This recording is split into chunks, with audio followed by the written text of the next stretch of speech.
Okay, welcome back to Glasgow News. I'm on the France 24 webpage. The link for this story will be in the description, as per usual. Okay, it's a report that says the world's 26 richest own as much as 50% of the poorest. Sounds a bit intriguing. Let's have a wee look and see what they mean by that. The world's 26 richest people own the same wealth as the poorest half of humanity. I'm just going to say that again because it's quite hard to take in that 26 people could own that much money. Right, so here we go. The world's 26 richest people own the same wealth as the poorest half of humanity, Oxfam said Monday, urging governments to hike taxes on the wealthy to fight soaring inequality. A new report from the charity published ahead of the World Economic Forum in Davos found that billionaires around the world saw their combined fortunes grow by 2.5 billion each day in 2018. The world's richest man, Amazon CEO Jeff Bezos, saw his fortune increase to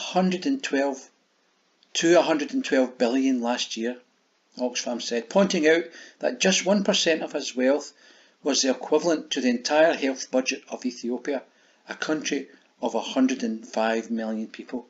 So just 1% of his wealth was equivalent to the entire health budget of Ethiopia, and Ethiopia has 105 million people.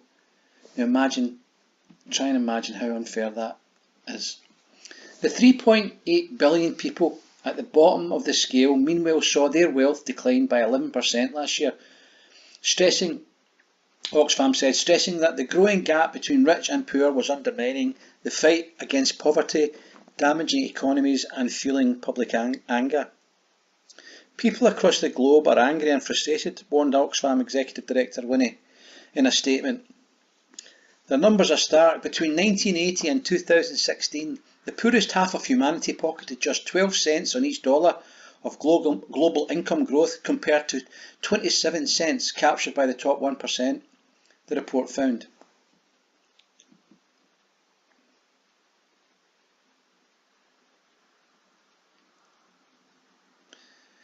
In the United States, new Congresswoman Alexandria Ocasio-Cortez made headlines earlier this month by proposing to tax the ultra-rich up to 70%. The self-described Democratic Socialist proposal came after President Trump's sweeping tax reforms cut the top rate last year from 39.6% to 37%.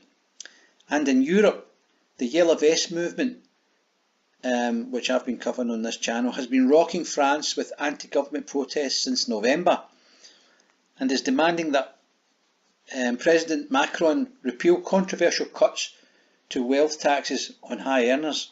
You see, so that's what's going on. Those that are connected to the corporations, and that would be the elite, the political elite, take their orders from them.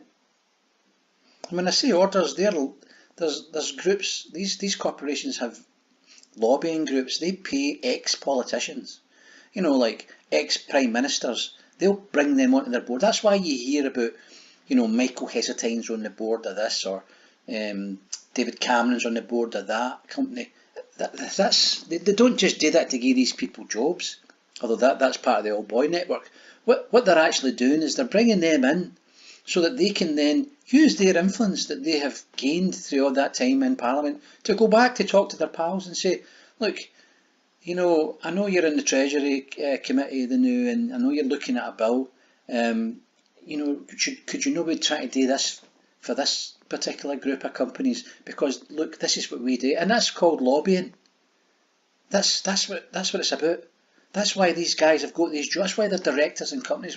That's why ex-ministers end up in Brussels, because the Brussels hierarchy, which is totally undemocratic,